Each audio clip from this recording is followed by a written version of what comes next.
Kell Brook versus Gennady Golovkin has been made. This fight was actually discussed, when Kenneth Khan was on by Kell Brook. He called out GGG. And yeah, I mean, it's a big fight in British boxing. I'm very, very, very surprised that, this fight's been made. Um, going back to what I said before on the podcast and in videos before, I was very skeptical that Chris Eubank Jr. would actually fight Gennady Golovkin and that fight would ever be made. I was proved right in that, but proved very wrong in a sense that Golovkin would end up fighting Kell Brook, who's fighting two weight divisions above 147, his natural weight class. Um, I always said Kell was a big 154 guy. I think everyone said that, and you know him moving up to 154 is not a problem, but 160, I mean, it's not too bad. I mean, against Golovkin, who's a small middleweight, could probably make 154 quite easily. Golovkin's 5'8", I think, or 5'8", and Brook is 5'9", or something on the lines of that. There's about an inch difference. I think Brook's taller by 1 inch. The reach difference is 1 inch reach advantage for Brook, I think. So, I mean, in terms of height and weight discrepancies, there aren't really any. It's quite even in that sort of respect. But, I mean, is it really going to be a competitive fight? It's going to be really, really hard to see Brook winning this fight. I do give him some sort of chance. He seems to punch, with a bit. He seems to have a bit of power. Packs a bit of power in his punches, so you can't really disagree too much there. I know he's fighting, the opposition he's fighting aren't Golovkin level, but it seems to have some sort of power. Um, Obviously, his resume is a bit questionable, but he's beaten a pretty decent fighter in Sean Porter. So, that could give a gauge into how he may do.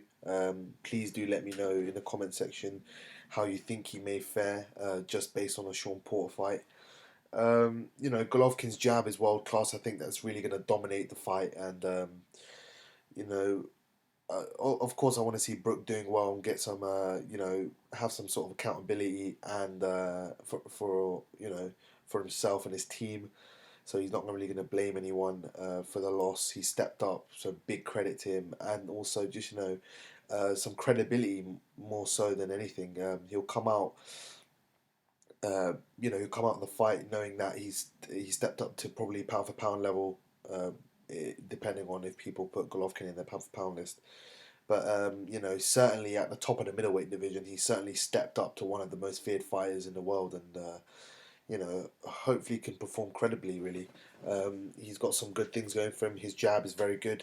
I was watching some of his old fights actually earlier this morning after the UFC 200 card, which was a pretty decent card. So if you guys are into your mixed martial arts, please do watch that as well. But yeah, I mean, the fight itself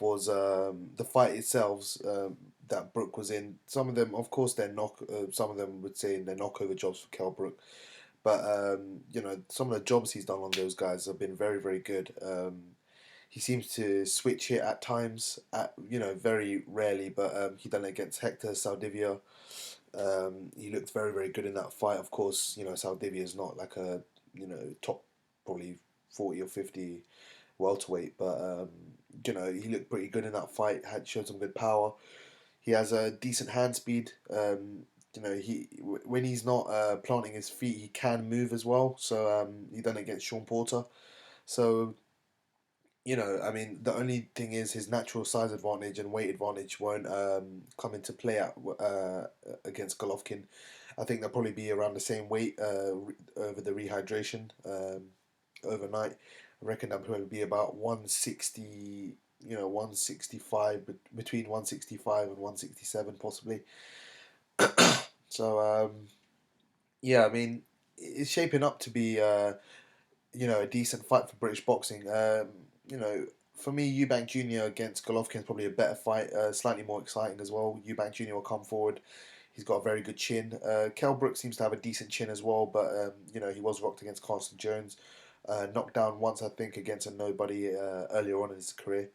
But Eubank Jr. has that sort of style that may befuddle Golovkin at times.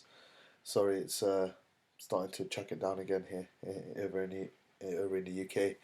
But yeah, I mean, in terms of uh, in terms of Eubank Jr., where he goes from here, I'm gonna put my predictions in this fight as well. I might do another one, short analysis, come closer to the fight, which is in September at the O2. So we get to see Golovkin over here in the UK. Tickets go on sale next week.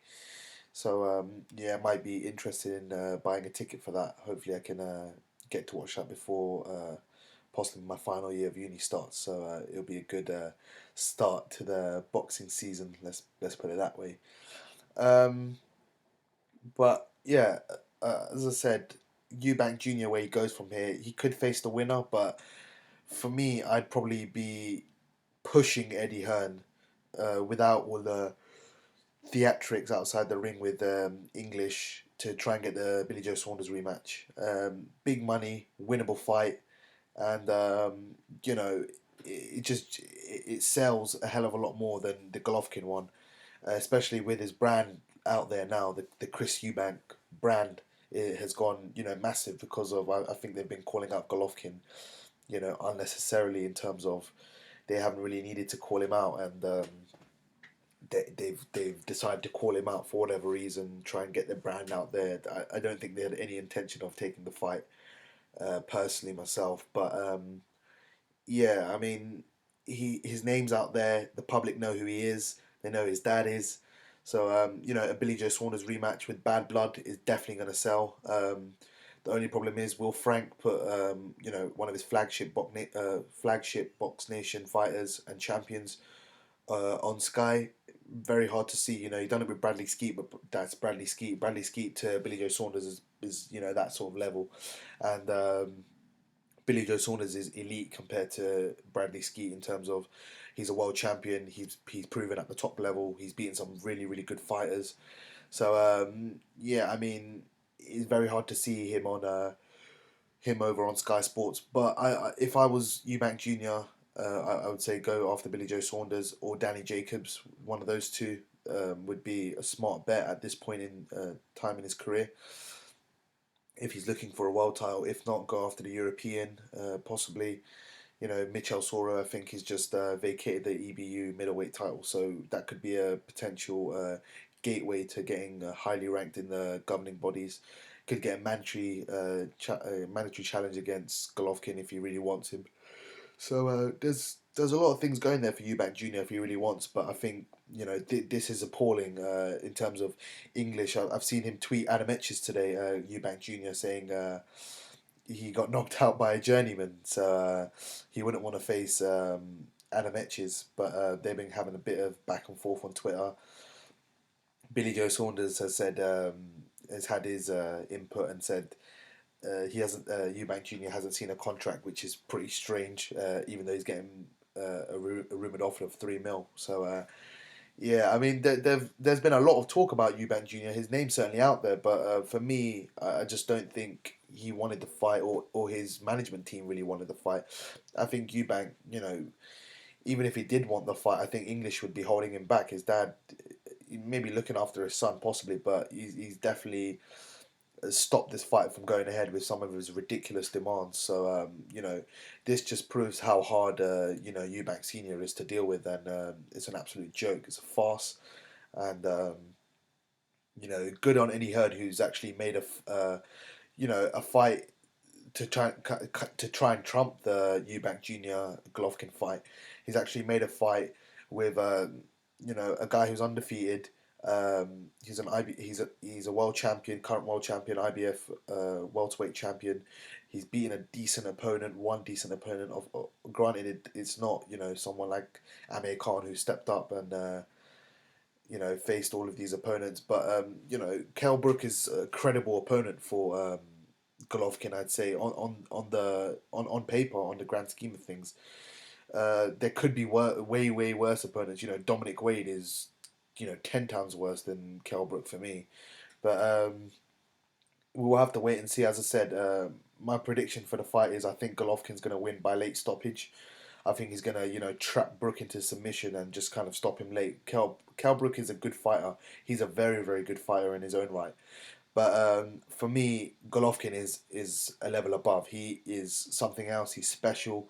The likes of him, Lomachenko, Kovalev, they really run the roost. At the moment in boxing, they're only three fighters. There's plenty more. Roman Gonzalez, um, the man they call Chocolatito. Who else? There's plenty other fighters there. Naoya Inoue is there. Zolani Tete's there. There's a lot of young, hungry lions trying to make their legacy in boxing, and there's some of the fighters, and Golovkin's certainly in there. Golovkin's 33. He's aging slightly, but I think he's still got plenty of time. The way he fights, he doesn't take big bombs. He takes punches. I think when he gets bored in the fight, he lets the fighter come into the fight. But I think Golovkin is that sort of fighter that his ring IQ is so high that he could fight at the top level for another 7 to 10 years possibly. That's how good I think he is. So we'll wait and see. Canelo obviously is fighting Liam Smith next. I've heard rumours that Canelo may face Billy Joe Saunders in December time.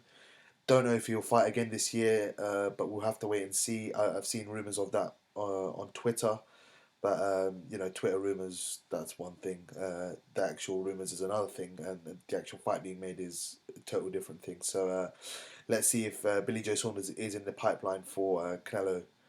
What I think Canelo's done is embarrassing as well. I did say he'd go down to 154. I didn't think he'd fight Liam Smith, so that was I was wrong on that. But I just think it's embarrassing. He's dropped a middleweight title to try and get a light middleweight title, and then go back up to middleweight if he faces a Danny Jacobs or a Billy Joe Saunders. I think that's just embarrassing. But that's another video for another day.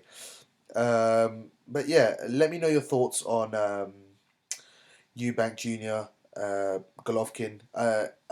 And as I said, Kell Brook, I'm picking actually to lose this fight, but Kell Brook still has good options down at welterweight. He won't be a pay per view star going back down to 147, but he'll certainly have more of a name. I think more people will actually want to fight him, and they won't use the money excuse this time.